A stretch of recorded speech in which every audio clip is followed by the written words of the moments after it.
오늘 최고위원직에서 사퇴합니다. 마땅히 책임져야 하고 끊어내야 할 것을 제때 끊어내지 않으면 더 큰 혼란이 초래된다고 생각합니다. 책임을 지기 위해 최고위원직을 물러납니다. 윤핵관이라 불리는 선배들도 총체적 복합 위기의 근본적 원인을 깊이 성찰해 주십시오.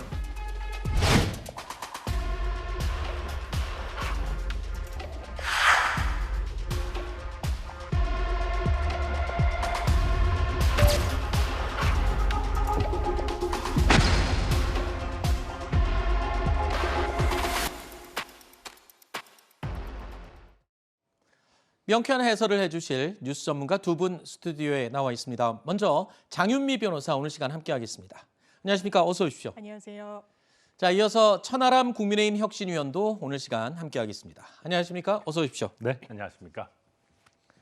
자, 영상으로 잠시 보셨습니다만 집권 여당인 국민의힘이 비상대책위원회 체제로 바뀔 가능성이 지금 굉장히 높아졌습니다. 최고위원들이 줄 사퇴를 하고 권성동 원내대표도 직무대행직을 사퇴하겠다고 어제 밝혔죠.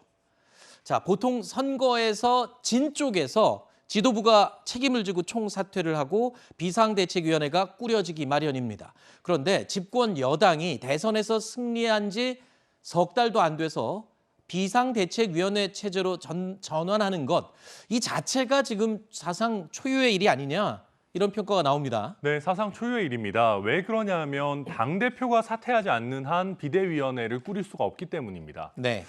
우리 당의 가장 큰 권력의 원천이 어디겠습니까? 사실 당원이겠죠. 네. 그러다 보니까 어느 당이든 뭐 저희든 민주당이든 가장 큰 권력은 전당대회, 모든 당원들이 투표하는 전당대회가 가지도록 하고 있습니다. 네. 그럼 당대표는 전당대회에서 선출이 되기 때문에 최고 수준의 민주적 정당성을 가지죠. 네. 그런 민주적 정당성을 갖고 있는 당대표를 당내의 전당대회보다 하부기관인 뭐 의원총회라든지 아니면 전국위원회라든지 이런 데서 당대표의 권한을 아니면 당대표의 그 직위를 박탈할 수가 없어요. 네. 그러다 보니까 선거의 패배에서 당대표가 정치적인 책임을 느껴서 자발적으로 물러나지 않는 한 비대위 구성은 애당초 불가능한 것이거든요. 네. 그런데 지금은 어찌 보면 선거에서 이긴 당대표, 물론 징계라는 특수 케이스가 있었습니다만 다시 돌아올 수 있는 민주적 정당성을 가진 당대표를 배제하려고 하다 보니까 네. 굉장히 어려운 길로 지금 당이 가고 있는 겁니다.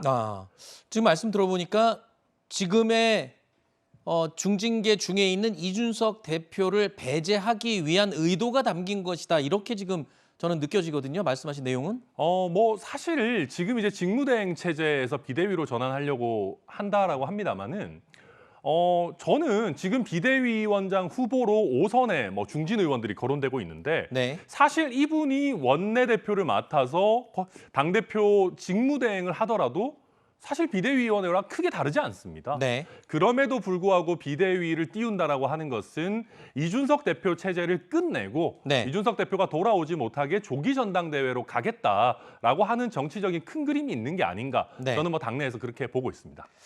자, 당 내에서는 비대위 체제를 요구하는 목소리가 점점 커져 왔었죠. 조수진 의원이 어제 당 대통령실 정부의 전면적인 쇄신과 윤핵관의 이선 후퇴 이런 것들을 요구하면서 압박이 최고조에 달했습니다. 바닥을 치고 올라가려면 여권 삼축의 동반 쇄신이 이루어져야 합니다. 이른바 윤핵관이라 불리는 선배들도 총체적 복합 위기의 근본적 원인을 깊이 성찰해 주십시오. 정권 교체를 해냈다는 긍지와 자부심은 간직하되 실질적인 이선으로 모두 물러나 주십시오. 일요일날 충분히 저는 여러분한테 논의를 드렸고 이렇게 했으면 좋겠다고 의견 개진을 구했고 설득도 했습니다만 제 역량이 부족해서 오늘까지 이견이 몇 분은 좁혀지지 않았고요. 그러나 중요한 것은 지금 여권 전체가 총체적 위기 상황 아닙니까?